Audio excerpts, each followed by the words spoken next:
In Blades of the Guardians, Daoma, the second most wanted fugitive, is entrusted by his benefactor, the chief of the Mu family clan, to take on a mysterious escort mission, escorting the most wanted fugitive to Chang'an.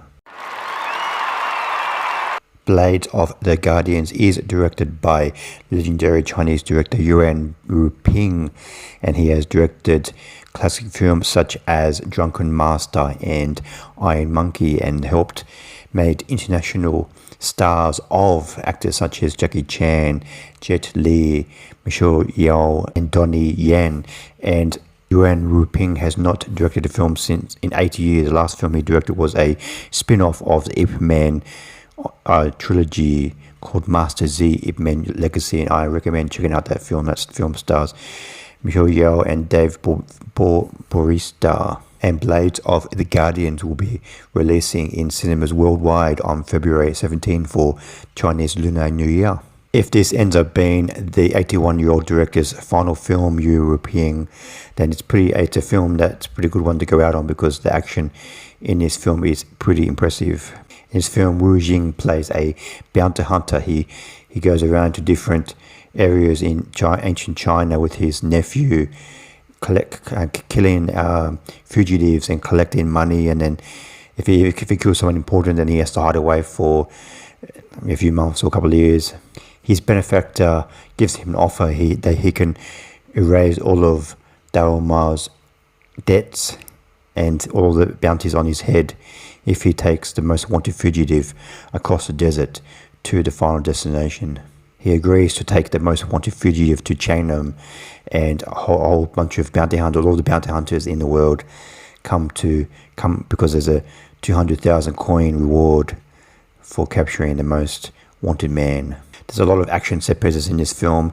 If you're watching this film for the action, then you're going to be happy, because there's in the first 20 minutes of the film, there's a nice fight scene involving 3 guys and 1 guy against 2 guys, and then after that, most of the film is set in the desert. And first 1 hour and a half, maybe the middle section of the film, the 1 hour mark, and there's some fight sequences, a lot of fight sequences on horses, and then they get a lift in a stagecoach, and then there's some fight scenes out of the stagecoach, and then just over that 1 hour mark of the film, there's some fight sequences in a sandstorm. So there's about 5 or 6 different set pieces in the desert. And then towards the end of the film, the final half an hour of the film is set in a castle, and there's some fight sequences on the ground and high up in the castle. For me, the fight sequences in the first half of the film were pretty impressive. There's not many cuts. You get to see everything that's going on, and they're quite suspenseful. But I found a lot of the fight sequences in the second half of the film was a lot. You can see they're done on the sound stage. There's a lot of CGI backgrounds in the back. Too much CGI in it, especially during the sandstorm scenes and the castle scenes. There are some colourful characters in this film, especially the characters that are brought along on the stagecoach, and the horses are just this like very colourful prostitute that comes along. She's very sassy, and the lead actor Wu Jing, he has a nice presence on screen, and he has a lot of nice fight choreography, but the story in this film is very lacking. There's just too many characters in this film. There's so many bounty hunters. There's like 15-20 bounty hunters that appear one after another just to capture this most wanted fugitive, and the story is just all over the place. I just lost where I was going, who was fighting who, and with clans and villages and just different. It's just so much going on in this film. I don't understand why there's so many characters. If they had just limited to just a few bad guys, it would have made more sense.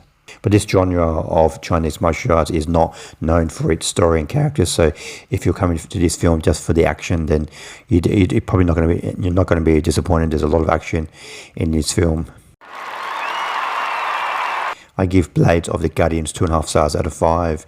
This has a lot of action and a lot of suspenseful, very nicely choreographed, and it looks great, especially in the first half of the film. But some of the fight sequences in the second half of the film rely too much on CGI and sound stages, and just really took me out of the film. And the story and the characters in the film are pretty forgettable. There's too many characters in the film, and I just found it hard to follow the story. But if you're in this film for the action, then you're not going to be disappointed. So if you're looking for a nice Chinese action drama, then I recommend this film, Blades of the Guardians. Thanks for watching. What do you think of Blades of the Guardians? Please comment below what you thought of the film. See you next time. Bye.